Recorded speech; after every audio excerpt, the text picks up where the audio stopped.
Welcome back. اور خبر دیں گے آپ کو کوکین کوئین انمول اور پنکی کا جسمانی ریمانڈ مکمل جوڈیشل مجسٹریٹ کی عدالت میں پیش کر دیا گیا. مزید اس بارے میں بتائیں گے فاروق سمی. اپڈیٹ کیجیے فاروق.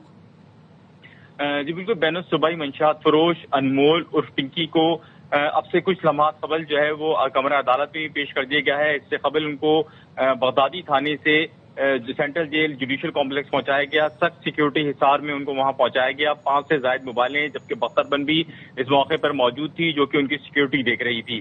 انمول اور پنکی کو اندر کمرہ عدالت میں پہنچا دیا گیا ہے. پولیس کی جانب سے ضلع ساؤتھ کے جو کیسز ہیں اس کے اوپر ابھی سماعت شروع ہوئی ہے. ریمانڈ کی استدعا کی گئی ہے. اس کے ساتھ ساتھ آج سینٹرل SIU کا ایک مقدمہ ہے انمول اور پنکی پر، جس کے اندر جو ہے وہ پولیس کی جانب سے مزید ریمانڈ کی استدعا کی جائے گی اور جوڈیشل مجسٹریٹ سینٹرل 3 جو ہیں وہ اس کیس کی سماعت کریں گے. ساتھ ہی میں آپ کو بتاتا چلوں کہ صبح جو ہے پولیس نے عدالت میں پہنچ کر 16 سے زائد مقدمات کے حوالے سے پرمیشن حاصل کی تھی کہ ان کو سینٹرل جیل میں پیش کرنا ہے، اور سینٹرل جیل میں پیش کرنے کے بعد وہاں سے ان کا ریمانڈ لینا ہے، کیونکہ ان کو سٹی کورٹ میں خدشہ انہوں نے ظاہر کیا تھا کہ یہاں پر ان کو سیکیورٹی کے خدشات ہو سکتے ہیں. یہاں پر سینٹرل جیل کا ایک مقدمہ ہے، سینٹرل کا ایک مقدمہ ہے، جبکہ 16 سے زائد ضلع ساؤتھ کے مقدمات ہیں جن کو ان کو پیش کیا جائے گا. جبکہ ڈیفنس تھانے کے 3 مزید نئے مقدمات میں ان کے ریمانڈ کی استدعا کی جائے گی. ڈیفنس تھانے کے مقدمات سال 2021 کے ہیں، جبکہ سال 2026 کا ایک مقدمہ ہے. اس مقدمات میں 3 رائڈر گرفتار ہیں، جن میں مرکزی جو ملزم ہے اس کا نام عباد ہے، جو کہ جو خاص آدمی تصور کیا جاتا ہے انمول اور پنکی کا، اور اس کے بعد ان کی اکاؤنٹ کی جو کلیکشن ہے اور ان کے جو رقوم کی ترسیل ہوتی تھی اس حوالے سے بھی خاصی معلومات ہیں.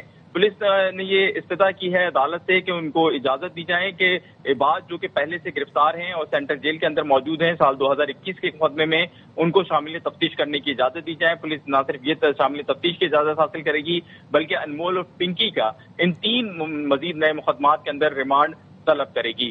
مجموعی طور پر آج انمول اور پنکی کو 17 سے زائد مقدمات کے اندر جو ہے وہ پیش کیا گیا ہے، جہاں ان سے ریمانڈ کی استدعا کرے گی پولیس. ٹھیک ہے، 17 سے زائد مقدمات میں آج انہیں پیش کیا گیا. اپڈیٹ کرے تھے فاروق سمی، آپ کا شکریہ.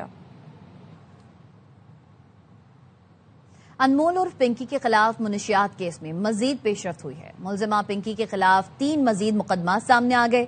ڈیفنس پولیس نے ملزمہ پنکی اور اس کے 3 رائڈرز کی گرفتاری کے لیے عدالت سے رجوع کر لیا. ملزمان سے تفتیش اور ریمانڈ کے لیے اجازت بھی طلب کر لی گئی. ملزمہ انمول اور پنکی کے رائڈرز کے خلاف 2 مقدمات 2021 اور 1 رواں سال درج ہوا تھا. تفتیشی افسر قسیم تنولی کا کہنا ہے مقدمات میں عباد سمیت 3 رائڈرز گرفتار ہیں جو جیل میں ہیں. ملزمہ پنکی کے مزید 3 رائڈرز مفرور ہیں.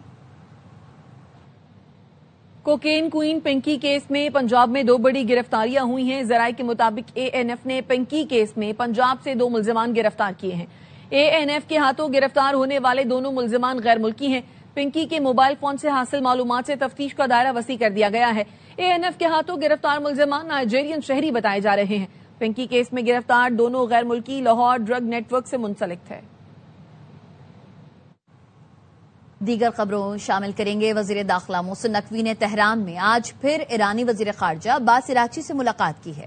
ایرانی میڈیا کا کہنا ہے دونوں رہنماؤں نے ایران امریکہ جنگ کے خاتمے کے لیے مسودوں پر تفصیلی بات کی. دونوں شخصیات نے قیام امن کے طریقہ کار پر غور کیا. امن کے لیے کوششوں کے سلسلے میں نئی تجاویز پر تبادلہ خیال کیا. پاک ایران تعلقات اور باہمی تعاون پر بھی تبادلہ خیال کیا گیا. محسن نقوی کی گزشتہ 5 دن میں تہران میں عباس عراقچی سے یہ تیسری ملاقات ہے. سفارتی ذرائع کا کہنا ہے وزیر داخلہ محسن نقوی آج بھی تہران میں ہی قیام کریں گے. محسن نقوی امریکہ ایران مذاکرات سے متعلق اہم ملاقاتیں جاری رکھے ہوئے ہیں. وزارت خارجہ نے کہا ہے کہ پاکستان مشرق وسطی میں کشیدگی کے خاتمے کے لیے کردار ادا کر رہا ہے. ترجمان دفتر خارجہ طاہر حسین اندرابی نے ہفتہ وار بریفنگ میں بتایا وزیر اعظم، نائب وزیر اعظم اور وزیر داخلہ سب مل کر امن کے لیے کوششیں کر رہے ہیں. پاکستانی قیادت، ایرانی قیادت اور صدر مسعود پزشکیان سے مسلسل رابطے میں ہیں. نائب وزیر اعظم اسحاق ڈار کے عالمی رہنماؤں سے رابطے جاری ہیں. Effort for peace, dialogue and lasting solution to the ongoing standoff in the Middle East and the Gulf region continued this week. Over the last week, the Prime Minister held 2 telephone conversations with the Amir of Qatar. Both sides exchanged views on bilateral cooperation. The Deputy Prime Minister and Foreign Minister Senator Mohammad Ishaq Dar has also remained actively engaged with his counterparts. The Minister of Interior, Mr. Mohsen Naqvi, undertook 2 important visits of Iran this week. He held important meetings with the Iranian leadership. On 17th May, 2 drone attacks, one on Saudi Arabia and the other on the United Arab Emirates. Pakistan condemned both the attacks and expressed full solidarity. With respect to the UAE attacks, let me underscore that any deliberate targeting of nuclear facilities constitute a grave violation of international law.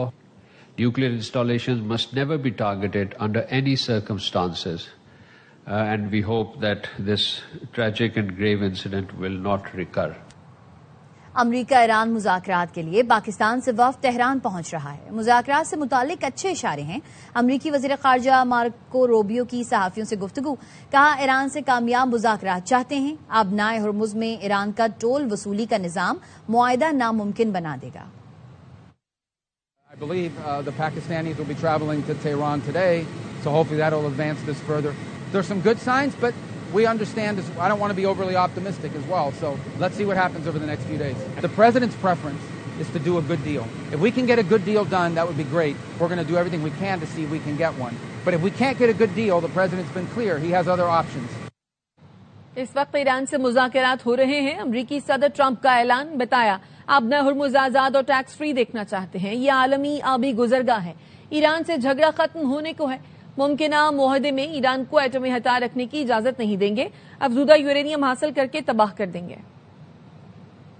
We're negotiating. We've had a relationship with them before. We have total control of the Strait of Hormuz. No ship is going to Iran, as you know. No ship is going to, or out of Iran without our approval. We want it open. We want it free. We don't want tolls. It's international. It's an international waterway. This is with the Iran conflict. That'll end soon, very soon. Iran اور امریکہ کے درمیان جاری پس پردہ سفارتی رابطوں میں نئی پیش رفت سامنے آئی ہے. تہران نے مذاکرات کو آگے بڑھانے کے لیے لبنان سمیت تمام محاذوں پر جنگ بندی کے لیے تمام مطالبات واشنگٹن کے سامنے رکھ دیے. ایران نے جوہری معاملات پر میڈیا میں دعووں اور بحث کو قیاس آرائیاں قرار دیا. ایرانی وزارت خارجہ کے ترجمان اسماعیل بقائی نے میڈیا سے گفتگو میں کہا مذاکرات صرف جنگ کے خاتمے پر مرکوز ہیں. یورینیم کے ذخائر پر کوئی بات نہیں ہوئی. تہران سنجیدگی اور نیک نیتی کے ساتھ مذاکرات کا راستہ اپنائے ہوئے ہے. مذاکرات سے متعلق تفصیلات مجاز حکام کی جانب سے فراہم کی جائیں گی. حتمی تفصیلات متعلقہ حکام اور مذاکراتی ٹیم کی جانب سے مناسب وقت پر سامنے لائی جائیں گی. امریکی صدر کی جانب سے 7 اپریل کو ایران کے خلاف سخت اور دھمکی آمیز بیان سے دنیا بھر میں تشویش کی لہر دوڑ گئی. یورپی ممالک نے خدشہ ظاہر کیا کہ اس قسم کی زبان بین الاقوامی سطح پر جوہری کشیدگی کو بڑھا سکتی ہے. روئٹرز کا کہنا ہے 7 اپریل کو صدر ٹرمپ نے ایران کو خبردار کیا تھا کہ اگر معاہدہ نہ ہوا تو آج رات ایک پوری تہذیب مر جائے گی. اس بیان کے بعد واشنگٹن میں موجود یورپی سفارتکاروں نے فوری طور پر یہ جاننے کی کوشش کی کہ آیا امریکہ واقعی جوہری ہتھیار استعمال کرنے پر غور کر رہا ہے یا یہ صرف دباؤ ڈالنے کی حکمت عملی تھی. ذرائع کا کہنا ہے برطانیہ، فرانس اور جرمنی نے ٹرمپ کے بیان پر سخت مشترکہ رد عمل تیار کیا، لیکن بعد میں اسے جاری نہ کرنے کا فیصلہ کیا گیا. یورپی حکام کو خدشہ تھا کھلی تنقید امریکی صدر کو مزید جارحانہ اقدامات پر اکسا سکتی ہے. بعد میں صدر ٹرمپ نے 2 ہفتے کی جنگ بندی کا اعلان کیا، جس کے بعد خطے میں کشیدگی میں وقتی کمی دیکھی گئی ہے. اسرائیلی طیاروں نے لبنان میں ہنگامی ایمبولینس مرکز پر بمباری کر دی. 4 افراد شہید ہو گئے.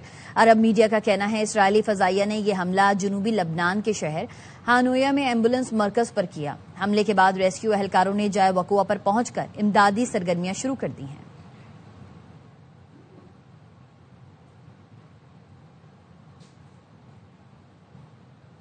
وزیر اعظم شہباز شریف سے قطر کے تعمیر گروپ کے بانی محمد حسین آل علی کی قیادت میں وفد نے ملاقات کی. وزیر اعظم نے کہا قطر پاکستان کا دیرینہ دوست ہے جس نے ہر مشکل وقت میں ساتھ دیا. بیرونی سرمایہ کاری میں اضافے کے لیے ترجیحی بنیادوں پر اقدامات اٹھا رہے ہیں.